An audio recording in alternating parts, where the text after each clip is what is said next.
Welcome back dito sa channel natin. Andito tayo ngayon sa may Green Hills Shopping Complex. Magbibigay tayo ng latest update sa ongoing pa rin na redevelopment ng Green Hills.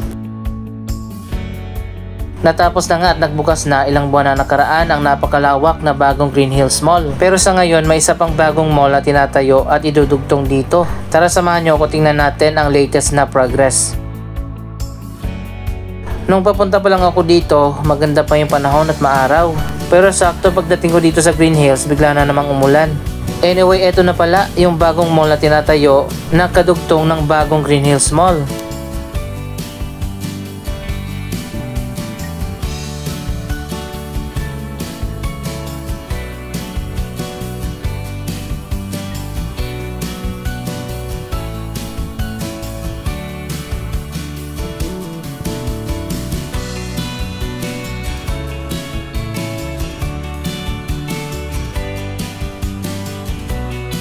Napakabilis ang progress sa bagong mall na tinatayo dito.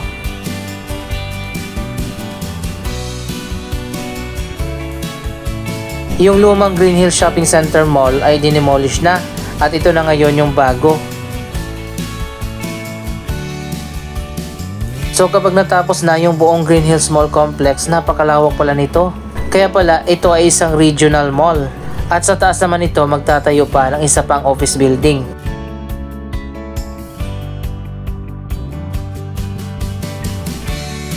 Dito na ang magiging bagong Tiangge at Bazaar area ng Green Hills.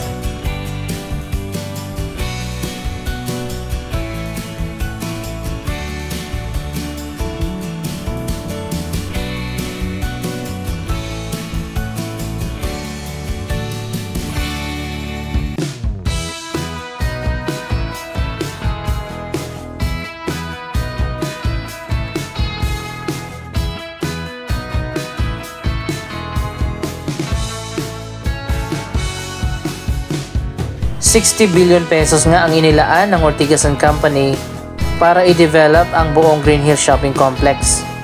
By the way, ang Ortigas & Company Limited ay binuo ng dalawang malalaking company, ang SM at ang Ayala. Sila din ang nagde-develop ngayon sa iba pa mga properties ng Ortigas, katulad ng Capitol Commons sa Pasig City at ang Ortigas East. May mga nauna ng project na naitayo dito, katulad nitong high-rise condo.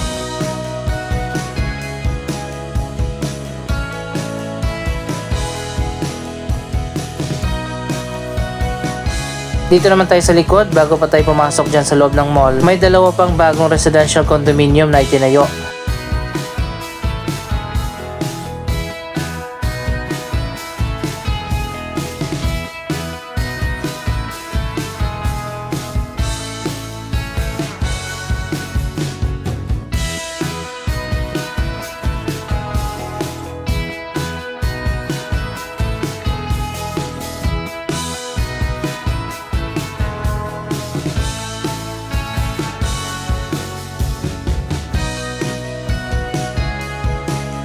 Dito naman tayo sa bagong Green Hills Mall, magbigay ng latest na update.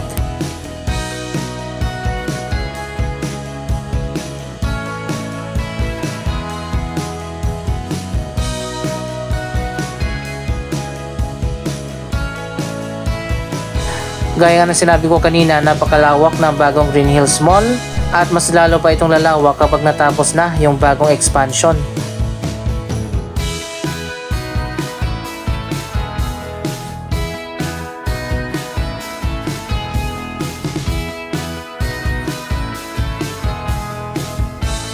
Natapos na rin pala yung bagong Sky Garden. Puntahan natin dun sa taas.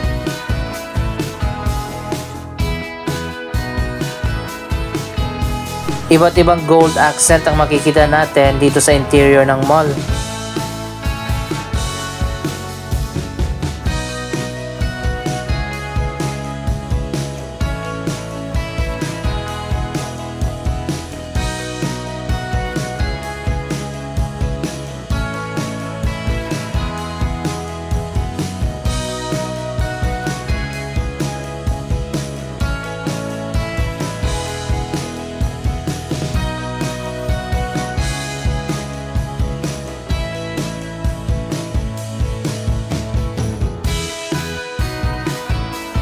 Andito na tayo sa 6th floor kung nasaan ang Sky Garden.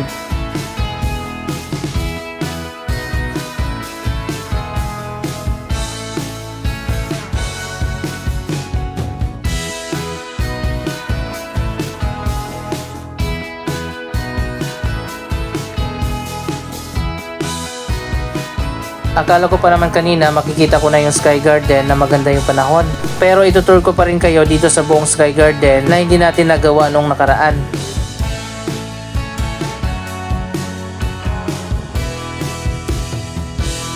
Napapalibutan yung Sky Garden ng mga commercial space. Magbubukas dito yung mga restaurant, mga coffee shop at marami pang iba. Tamang-tama yan kasi nandito sa taas ang office building.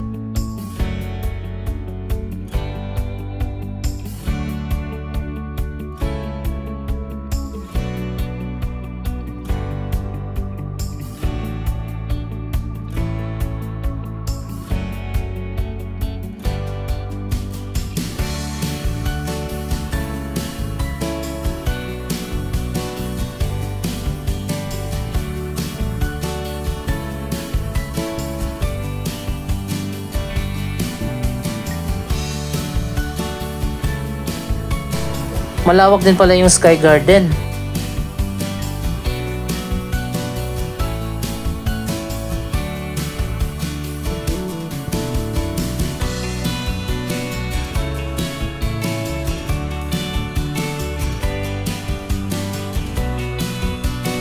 Meron pa ditong platform area. Pwede rin siguro ito gamitin na stage kapag merong event or show.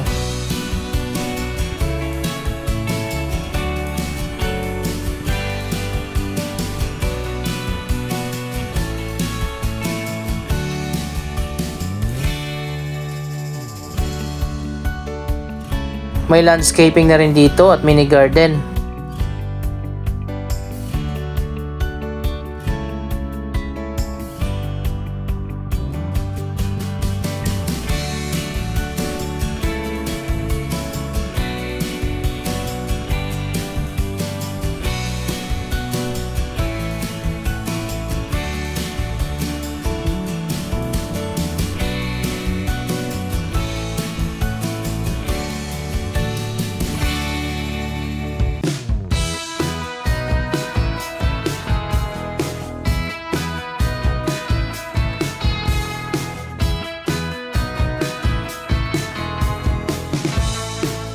Meron pang dalawang fountain.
Maganda dito kapag nagbukas na yung mga coffee shop at mga restaurant.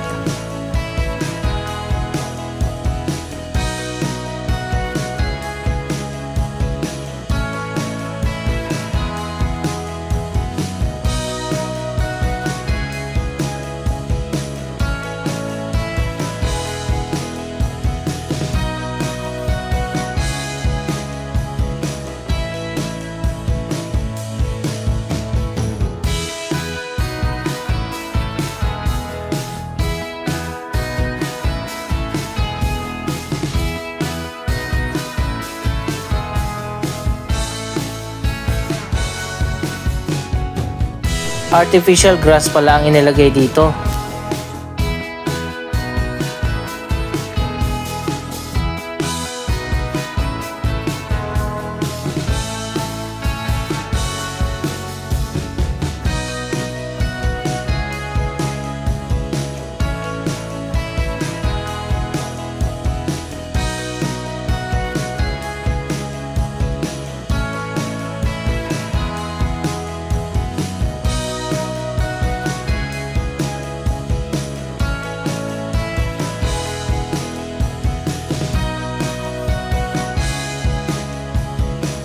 Andito rin sa 6th floor ang time zone.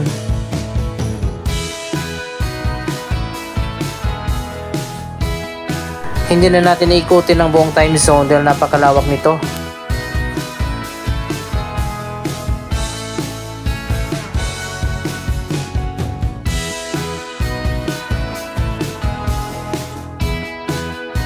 Nasa 5th floor naman, bukas na ang Ortigas Cinemas.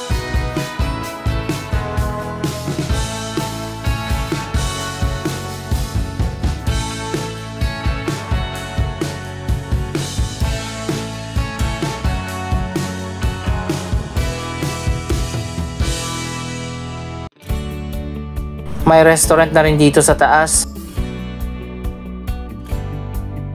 Isa sa napakagandang parte ng bagong Green Hills Mall ang atrium.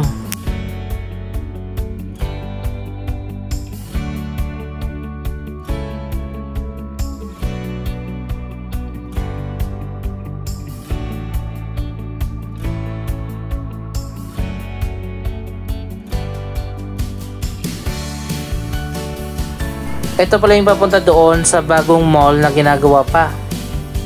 Sa ngayon sarado pa dito sa taas, pero kapag natapos na yung bagong mall, bubuksan na yan.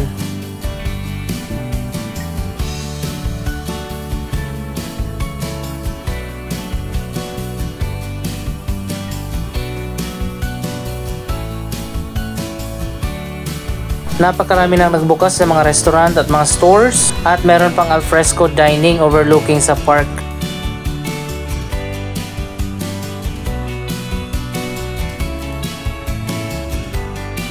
Makikita natin dito yung pinaka Central Park sa gitna ng bagong Green Hills Mall at V-Mall.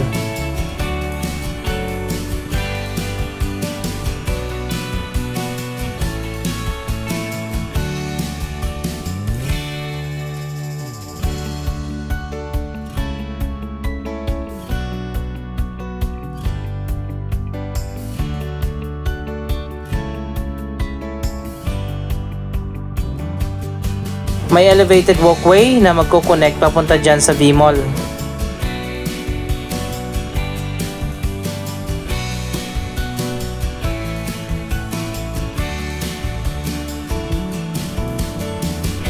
May daanan din dito papunta sa likod.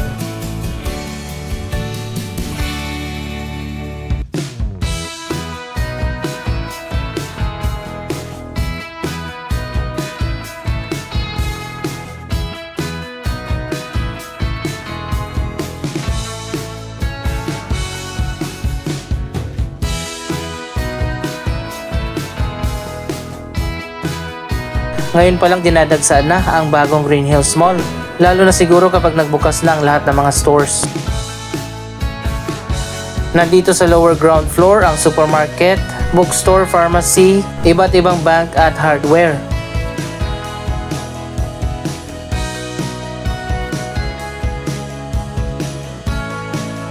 Ito naman ang food base, ang pinaka food court dito sa lower ground floor.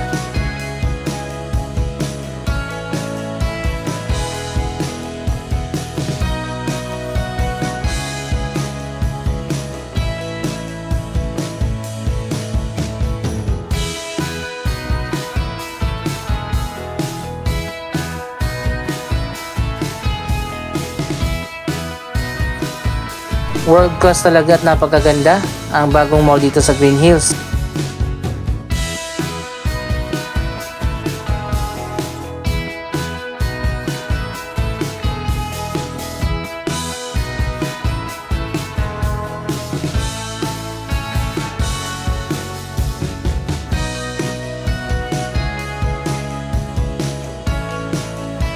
Anong masasabi nyo sa latest na development na ginagawa dito? Mag-comment lamang dyan sa baba ng inyong mga reaksyon. Maraming salamat sa inyong panonood. Don't forget to like, share, comment at subscribe. Thank you for watching.